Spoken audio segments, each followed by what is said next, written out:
m'offrir une petite frette, moi, là. À te voir l'allure, 2 petites frettes, mon Denis. Non, merci. Ah, qu'est-ce qui se passe? Mais c'est Nico, là. Il est sorti tous les soirs cette semaine. Ouais, il me semble que c'est ça que tu souhaites depuis qu'il a l'âge de 12 ans, qu'il sorte à tous les soirs et qu'il rentre pas couché. Mais c'est ça le problème, il rentre couché. À 9 h, il est dans le pyjama et dans son lit. Cet enfant-là, je suis le boss de 9 h de rentrer. Puis s'il rentre avant cette heure-là, il va passer la nuit dehors. C'est vrai que Nicolas a toujours été assez mature pour son âge, hein? Il est rendu qu'il a tellement de maturité, on dirait un grand-père de 17 ans. Je comprends ta déception, toi qui as toujours voulu lui inculquer les vertus du vice et de la débauche. Je ne pas quand même, là. Mais je sens qu'il me cache quelque chose. L'intuition féminine. Non, Germain, l'intuition féminine, j'étais un gars. Ah, mais avec toutes les filles que t'as couchées, peut-être tu l'as attrapé, tu sais.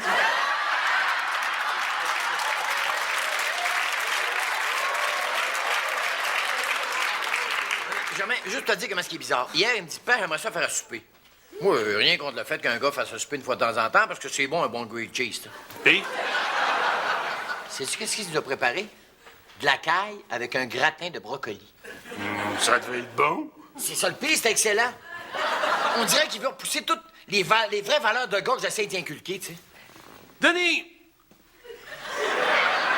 Denis, tu dois te rendre à l'évidence.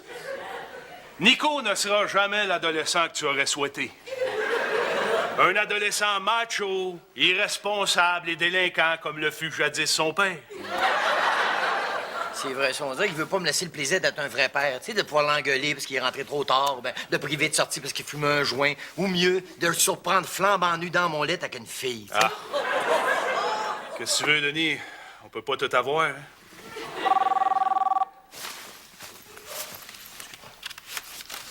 Oui, allô? Oui. Non, garçon! Non, garçon, il n'y a pas de problème. J'arrive. Qu'est-ce qui se passe? Devine c'est qui? C'est mon garçon qui veut que j'aille le chercher. Devine où? Où? Au poste de police. Jamais de ma vie, j'aurais pu penser que tu aurais pu me faire aussi honte. Capote pas, papa. Qu'est-ce qui se passe? Qu'est-ce qui se passe? Sais-tu quelque part je suis allé chercher ton frère? À la bibliothèque? Non, au poste de police. Hein? Qu'est-ce que t'as fait? Hey, rien, là. Je suis juste allé faire une déposition parce que j'ai été témoin d'un vol de sacoche. Oh! Mais y a rien là. Y a rien là. Mélanie, réalises-tu? T'es la sœur d'un stool. T'aurais pas pu te ramasser au poste de police parce que t'aurais pété des tailleurs de char, ben, voler un disque? Non, monsieur est un stool. Hey, papa! Moi, là, j'ai juste fait mon devoir de citoyen. Ben, il me semble que t'as déjà assez de devoirs à l'école sans te faire celui du citoyen en plus. La prochaine fois que tu te ramasses au poste de police, moi te laisser là. Mais voyons donc, papa, j'étais témoin, là, pas délinquant. Brise pas mes illusions en plus. Grippe. Pas capable de se faire à l'idée qu'il a mis au monde un têteux. Comment ça, un têteux? Ben là, Nico, tu veux être notaire, tu tripes sur l'informatique, puis là, depuis une semaine, tu suis des cours du soir de cuisine. Hey, chut, chut. Qu'est-ce qu'il y a? Ben là, j'ai pas envie que passe à chat. Ouais, c'est vrai. Ouais, il voudrait que tu sois Al Capone. Imagine s'il apprend que t'es sœur Angèle.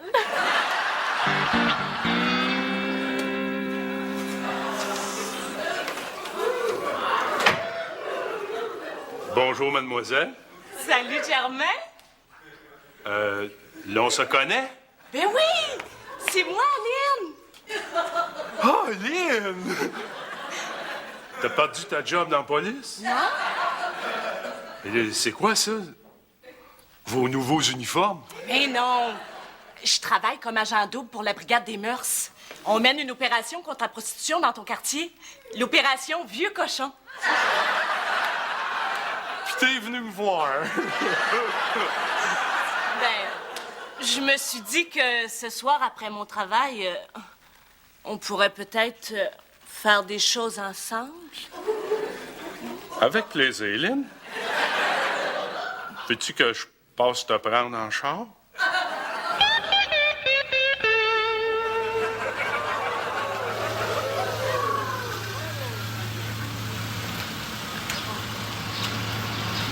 Salut, mon beau. Tu m'embarques-tu? Bien sûr, où allez-vous?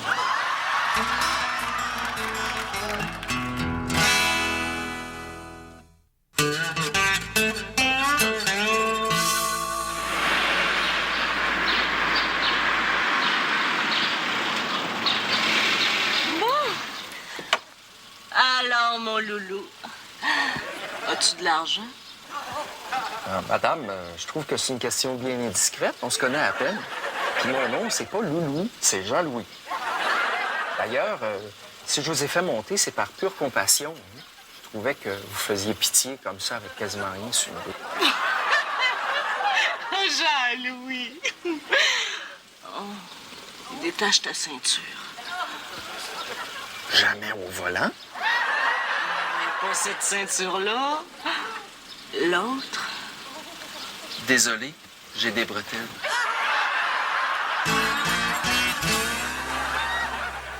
Un stool? Un stool.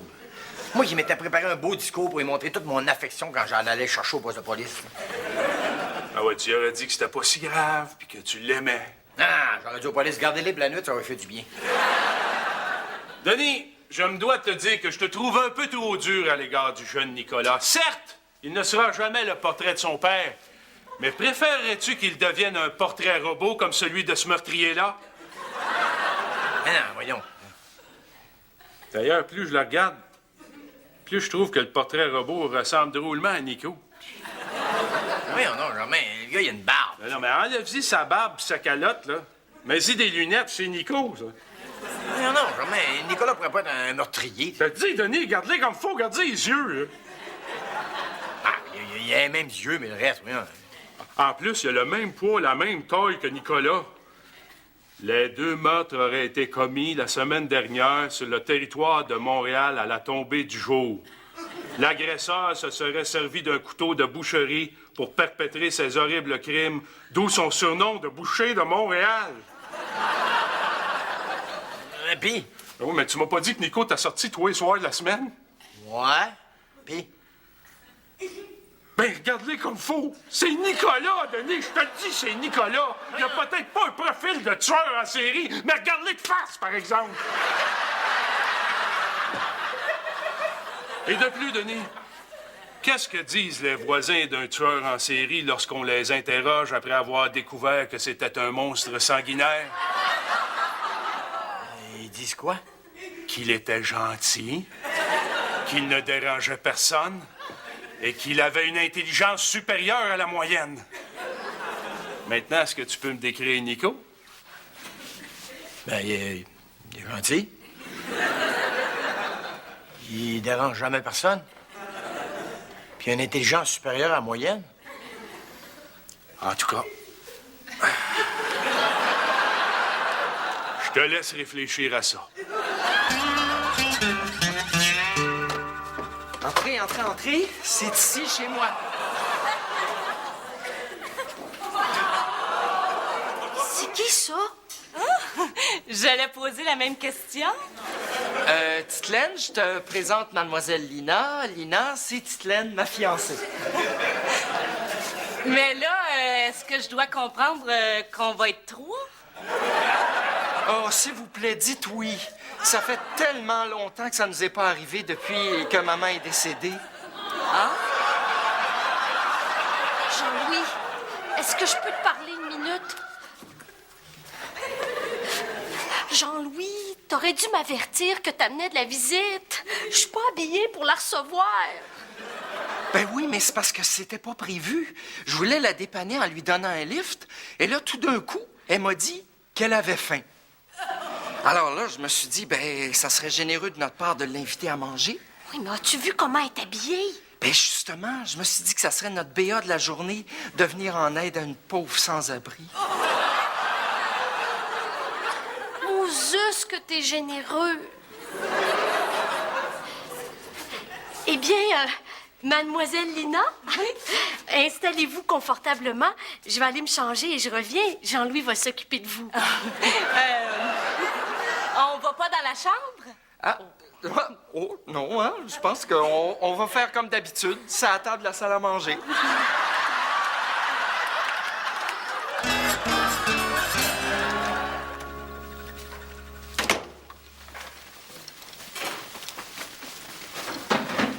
Qui sait que tu viens d'assassiner Betty Crocker? Très, très drôle. Non, c'est un genre de devoir que je faisais là, pour mon cours sur les abats. Fallait que j'apprenne à dénerver du foie de veau. Puis, c'est un petit peu salissant, hein? Ah. Ah, hey, en passant, là, Ce soir, j'apprends à préparer de la cervelle à mon cours. Fait que fais pas le saut, il y en a sur la première tablette du frigo. OK? Ah, yark! Ben, pourquoi tu laves le couteau, mets-le dans le lave-vaisselle? Eh non, mais j'en ai besoin, moi, pour mon cours à soir. Ah, parce qu'ils vous fournissent pas les ustensiles en plus, c'est cheap. Ben non, ils les fournissent, là. C'est juste que moi, j'aime mieux ce couteau-là. Tu sais, il est plus tranchant, plus efficace. T'es vraiment têteux, hein?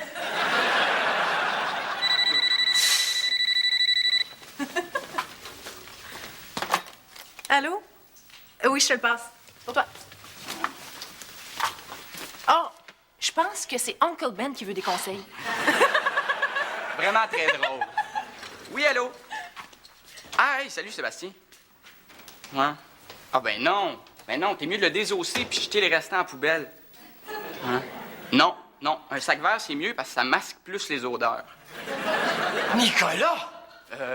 Hey, faut que je te laisse, là, mon père vient d'arriver. OK, bye. Tu parles à qui, comme ça, là? À un ami. Ben oui, tu sais, il voulait des conseils, ça fait que j'y en ai donné. Hein? Ah, c'est gentil de donner des conseils comme ça.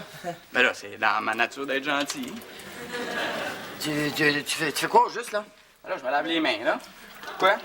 Pourquoi faire? Pour rien. T'es-tu coupé? On dirait qu'il y a du sang. Mais non, je me suis pas coupé. Pourquoi, d'abord? Hey, pour rien, là, bon. On m'excusez, pas, faut que j'y aille. C'est quoi, ça? Quoi? Le sac vert? C'est un lunch que je me suis fait. Mais je veux dire, qu'est-ce qu'il y a dans le sac vert? Et Mélanie, Quoi? elle me tapait tellement ses nerfs que j'ai décidé de la découper en petits morceaux. Hein? Ben non, c'est le soir des vidanges, fait que je me suis dit que je voulais les sortir en même temps, c'est tout. Tu t'en vas où comme ça, là? Bah, on est vraiment différents, toi pis moi, hein? Tu sais, puis j'ai ma vie privée, puis il y a certaines facettes de ma personnalité que je suis certain que tu serais pas fier de connaître. Ça fait que je vais garder ça pour moi, OK? Oh, hey, en passant, touche pas au paquet sur la première tablette du frigo. C'est une cervelle. Ah, Mélanie, t'es là. Oui, je suis là. Mais, Mélanie, tu trouves pas ton frère un petit peu bizarre depuis une semaine? Juste depuis une semaine? Non, mais je veux dire, tu trouves pas qu'il a comme un drôle de comportement? Non. C'est parce qu'on dirait qu'il me cache quelque chose. Sais-tu qu'est-ce qu'il fait, toi, le soir? Non. Mais il a sa vie, puis j'ai la mienne, hein. Ben, si tu veux le savoir, t'as chez demander. De toute façon, moi, même si je le savais, je te le dirais pas. Pourquoi? Ben là, si Nico veut pas t'en parler, puis que moi je t'en parle, il m'en voudrait pour me tuer, je suis sûre. Oh, ça doit pas être évident, votre rythme de vie. Vivre de l'argent que les autres vous donnent. Ouais, mais au moins, c'est clair d'impôt. Moi, c'est le fait que vous couchez à gauche et à droite à chaque soir. Ça, là, ça doit pas être un cadeau. Bon, écoutez, ça fait 4 heures que je suis ici, là, puis il s'est rien passé encore. Ça fait que, voulez-vous vous amuser, oui ou non? Bien sûr qu'on veut s'amuser, hein, Tite-Laine? Oui, mais à quoi? À quoi? Je l'ai. Je le sais. On va jouer au docteur. Oh, enfin! Je vais chercher le jeu. Le jeu? Ta-da!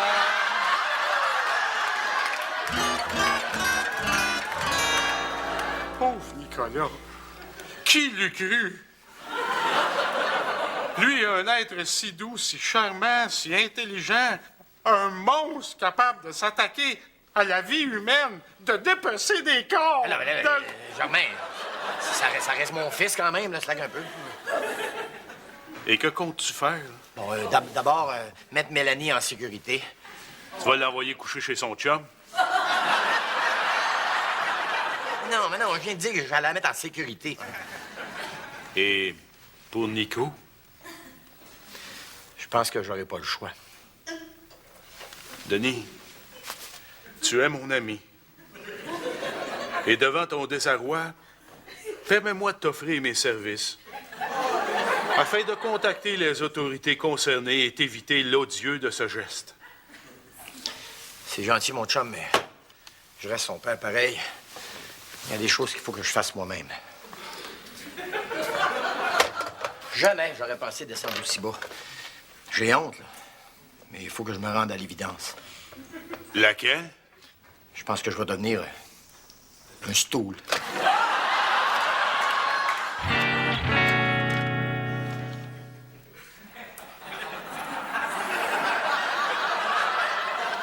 Bravo, Jean-Louis, t'as encore réussi!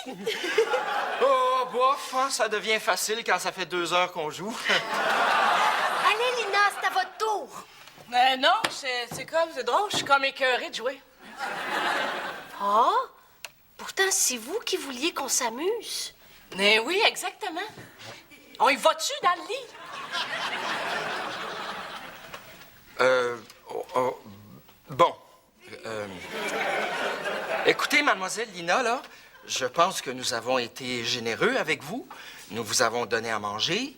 Nous vous avons offert un toit pendant quelques heures. Mais là, je pense qu'il nous est impossible de vous offrir le gîte pour la nuit. Et là, pourquoi vous m'avez fait venir ici d'abord? Jean-Louis vient de vous le dire. Nous avons voulu être généreux envers la pauvre sans-abri que vous êtes. Une sans-abri? Une sans-abri, moi? Hey, est-ce que vous savez qui je suis? Je suis une prostituée. Une pute. Une guidoune. Je fais le trottoir vierge. Oh! Vous êtes une employée de la voirie.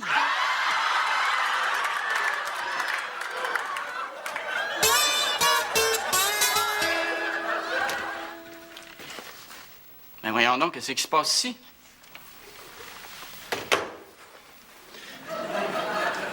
Garçon, d'abord, sache que je t'aimerai toujours. Et que je prends une part du blâme de ce qui t'arrive. Je suis bien malheureux d'en arriver là, mais j'ai pas le choix. Tes comportements m'obligent à le faire. À faire quoi? Alors, monsieur, allez-y. Vous pouvez l'arrêter. Vous avez devant vous le boucher de Montréal. Hein? Mais non! Oh, les gars, c'est pas vrai, ça. Voyons donc. On perd l'heure, là. On perd.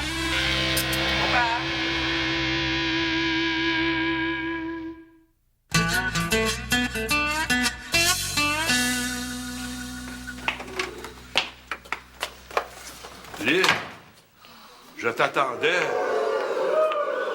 Excuse-moi, Germain, mais je pense qu'on va remettre ça. Je suis crevée. T'as eu une journée de fou? Non, une journée avec 2 fous. Puis à part de ça, je pense que je vaux rien comme fausse guidoune. J'arriverai jamais à arrêter quelqu'un. Oh, pauvre Lynn. C'est dommage. J'avais pensé t'amener au restaurant, puis après à l'hôtel. En insistant, bien sûr, pour tout payer. Tu veux dire que t'avais l'intention de débourser de l'argent dans le but d'avoir des faveurs sexuelles de ma part? Mettons. Germain, t'es assez fin. Ça veut dire que je peux t'arrêter? Avec plaisir.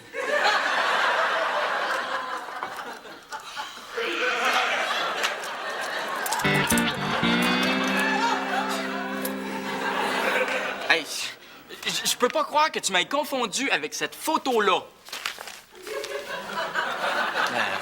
Enlève-y la barbe, mets-y des lunettes, puis il te ressemble un petit peu, hein? Hey, n'empêche que je peux pas comprendre comment t'as pu penser une seule minute que moi, la chair de ta chair, ait pu devenir un tueur en série. Je sais, Nico, je me trouve tellement cheap, là. Je te demande pardon. Je sais qu'on est différents et qu'on n'a pas les mêmes intérêts, là. Mais j'ai décidé de me mêler de mes affaires et t'accepter comme t'es, peu importe ce que tu fais. Bon, OK, je te pardonne, père. Nico? Qu'est-ce que tu fais à chaque soir? Père, tu viens juste de dire que mes affaires, c'est mes affaires. Ah, je disais ça de même, là, juste. Salut, Pat. Salut, Nico. Ça va très bien. On s'est jasé, Nico puis moi, puis on a réglé bien des affaires. Bon, enfin. Ça te dérange pas trop qu'ils suivent des cours de cuisine?